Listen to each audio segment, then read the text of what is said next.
Balik lagi di One Day Food, masih bersama saya Rizka Ogi, dan kali ini saya akan menjawab DM-nya Rangga Dias yang sudah dikirimkan ke One Day Food Net. Rangga ini teman-teman usianya baru 22 tahun tapi sudah mengidap penyakit asam urat. Bahkan asam urat Rangga itu sudah mencapai 7,2. Batas normalnya kan 3-7 ya. Memang agak tinggi nih. Rangga bertanya, Mbak Ogi, makanan yang paling tepat dikonsumsi bagi penderita asam urat apa ya?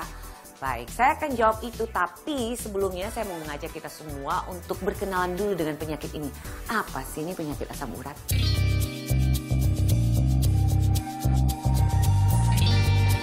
Kebanyakan di antara kita tahu ya kalau asam urat itu adalah suatu penyakit. Padahal kalau dalam dunia kesehatan justru asam urat adalah senyawa yang ada di dalam tubuh kita. Asam urat sendiri terjadi karena akibat mengkonsumsi zat purin secara berlebihan. Zat purin merupakan zat yang ada di setiap makanan. Jika kita makan makanan yang mengandung zat purin secara berlebihan, ginjal tidak mampu lagi mengeluarkan zat ini dan tentu saja bisa memicu penumpukan zat purin dalam tubuh yang kemudian bisa berubah menjadi asam urat. Penyakit ini bisa menyerang persendian tubuh. Saya nggak kebayang ya sakitnya. Seperti apa ya? Pasti nyeri banget. Agak perlu disayangkan juga ya Rangga yang usianya baru 22 tahun tapi sudah terkena penyakit asam urat ini. Kalau saya pernah konsultasi dengan dokter, penyakit ini biasanya muncul itu saat usia seseorang mencapai 40 tahun. Ya, dengan catatan dia melaksanakan pola hidup yang sehat, makanannya sehat. Tapi mungkin kalau kasus Rangga karena konsumsi makanan dan pola hidup yang tidak sehat. Dan itu memang menurut dokter akan kemungkinan terjadi di usia 20-an.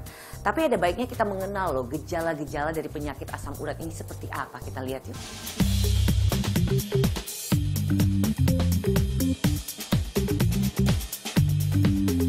Gejala awal asam urat sering banget tidak terlalu dianggap dengan serius ya oleh orang yang mengalaminya.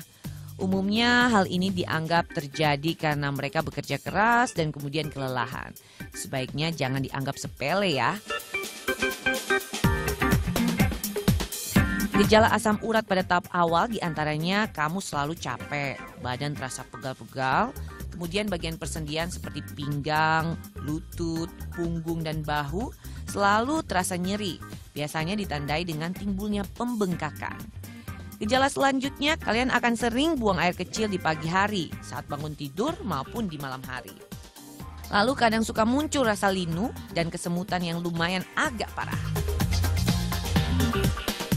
Nah, teman-teman, itu tadi gejala awal yang biasa dirasakan mereka yang memiliki penyakit asam urat. Di tahap ini biasanya mereka nggak aware dengan kesehatannya sehingga tidak menjaga pola makan, tidak menjaga pola hidupnya. Tanpa mereka sadari, penyakit asam uratnya tuh yang dari step awal itu udah meningkat ke step selanjutnya. Ada sebuah artikel yang saya baca kalau penyakit asam urat ini ada 3 level. Levelnya tuh level awal, level menengah, sama level akut. Nah, bener nggak sih? Coba kita tanya ke ahlinya ya. Asam urat sebenarnya bukan gejala awal, gejala menengah, gejala akut. Semua penyakit pasti gejala awal ada, gejala akutnya ada, serangan pada kondisi akut ada. Tapi asam urat itu gejalanya tiap orang akan berbeda. Tergantung apa? Tergantung kadar asam uratnya seberapa tinggi, satu. Kedua, tergantung berapa lama itu asam urat tinggi di dalam tubuhnya. Ketiga, tergantung respon orangnya terhadap kadar asam urat di darah orang tersebut. Asam urat akan menimbulkan gejala kalau dia sudah menumpuk di persendian orang tersebut. Jadi gejalanya sangat ditentukan hal itu. Buat kalian yang sudah terkena penyakit asam urat seperti Rangga, saya punya nih informasinya makanan apa saja yang bisa kalian konsumsi dan yang tidak bisa kalian konsumsi. Setelah ini ya, tetap di One Day Food. Tidak ada larangan sama sekali bagi mereka penyakit asam urat untuk mengkonsumsi makanan apa saja. Cuman yang harus mereka perhatikan adalah mereka harus membatasi dan mengurangi juga berbagai jenis makanan yang kandungan zat purinnya cukup tinggi.